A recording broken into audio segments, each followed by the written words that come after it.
Anybody in or out of the tournament from the weekend? Joey Lake is probably going to be injured. I'm just waiting for an update on him, but it doesn't look good. And if he is, we'll bring Scott Baldwin into the squad.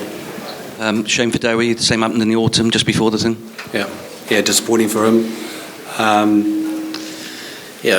Probably if you're going to get an injury, it's probably the best time to get it now, and hopefully, he recovers in time to be, potentially available for selection later in the year. Does this tournament feel a bit real now? You've got the launch. You've done so many of these.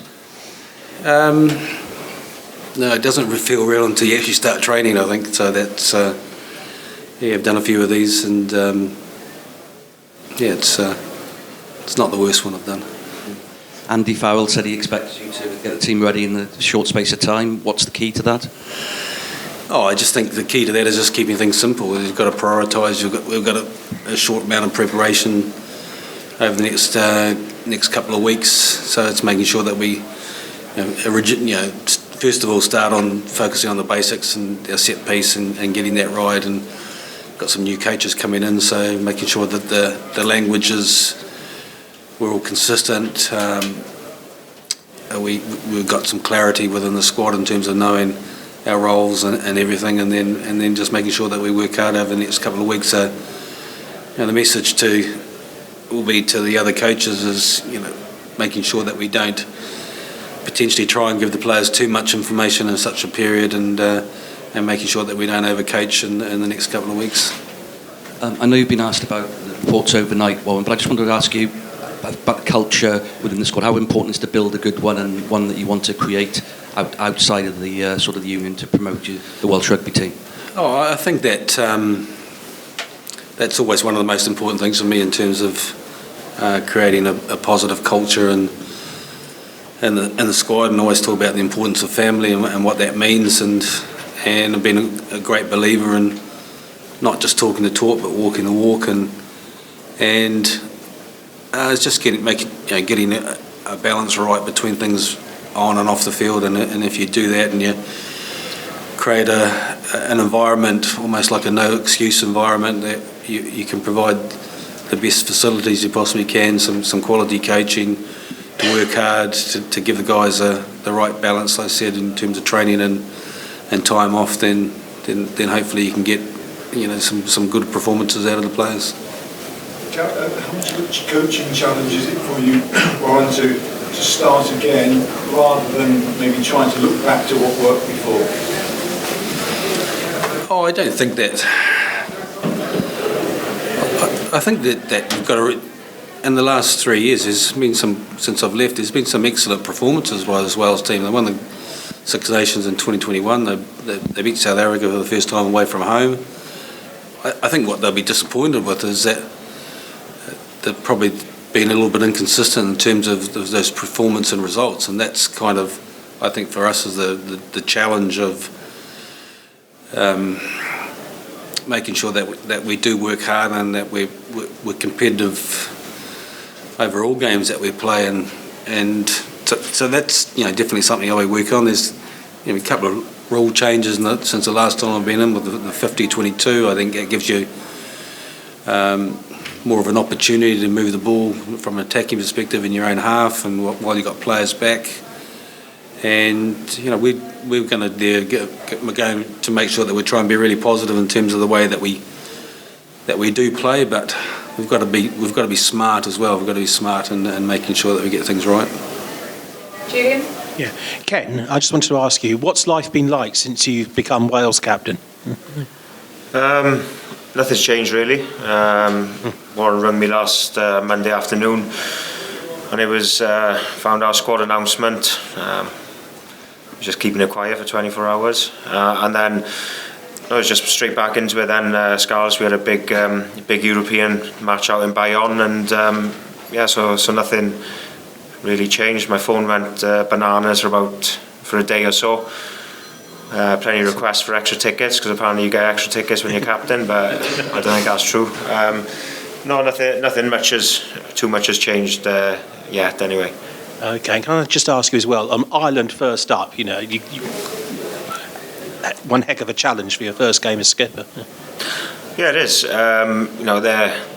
they're ranked number 1 in the world for a reason. They're one of the best teams. They've been consistently one of the best teams over the last 2 or 3 years. So it is a huge challenge. It's we've got a decent record against them at the Principality Stadium, so they'll be looking at that as well. And for us to be at home in our first game, and new coaches, me as captain, but it's exciting.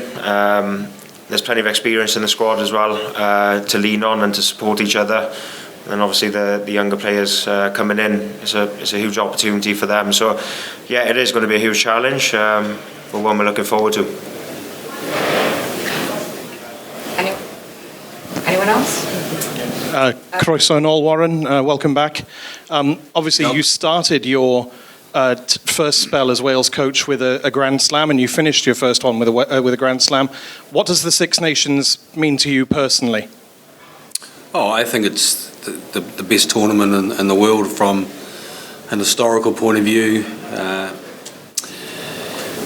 The amount of away fans you get, the bragging rights about a Six Nations in terms of results and a performance. And for us, it's about when points are at stake. And I've always felt that the autumn has been an opportunity to try a few different combinations and experiment a little bit. But when the Six Nations win it, it's when it really matters. When it's about winning a tournament. You don't win in a tournament in the autumn. And for us, this year's incredibly important because it's about creating some confidence and momentum building into France later in the year.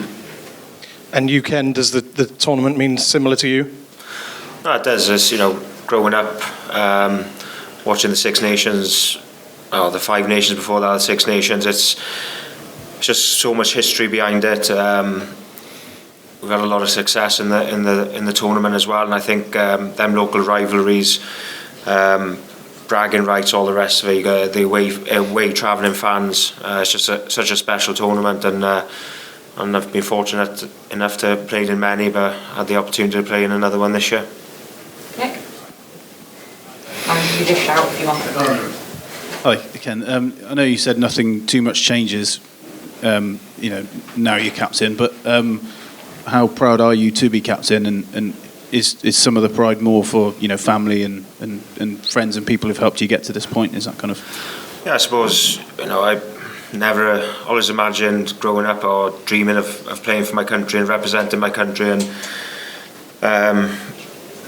having the opportunity to be captain means a hell of a lot to me. Playing for Wales means a hell of a lot as well, and I think I'm just proud of having this opportunity. But for the people who've supported me over the years, my family, my friends, all coaches and people in the rugby club, it's as much for them as for myself. And Warren, I bet when you went back to New Zealand, went to the Chiefs, you probably never thought something like this would happen.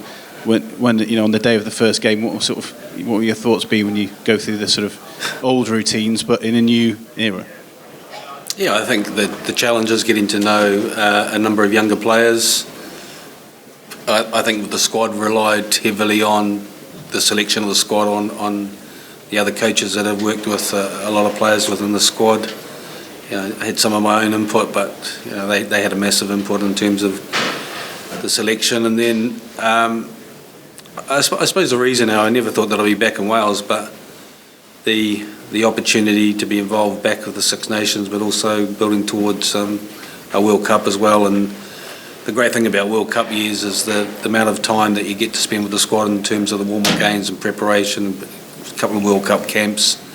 It's kind of almost a bit like working with the club side in terms of that time that you do have together, and that's always a challenge at international level. You get a couple of weeks building into a campaign. You tend to get stronger as the campaign goes along, and so that first game is probably no better time in the Six Nations to get Ireland. They're going to be a little bit underdone like us, and we're going to be playing at home, so there's going to be a huge amount of motivation for us. Okay, we'll do one more in the live section with Ben and then move to an embargoed and then kick that off with you, Alex. Obviously, Warren Gas mentioned the stories overnight about the culture. I just want to know, was that that the culture described something that you'd recognised at the WRU? Look, I can only speak from experience. It's difficult when you're in a team environment and you're just talking about your that's really the only dealings that you get to deal with are your own coaches and players pretty much on a daily basis. So those sort of things only came to light to me over the last few days as well. So I'm pretty unaware of everything, just trying to get up to date with everything as well. And all I can say is that it's easy to ask those questions, but there's always two sides to every story as well. And so it's something I'm said you probably know more about it than I do, to be honest with you. So.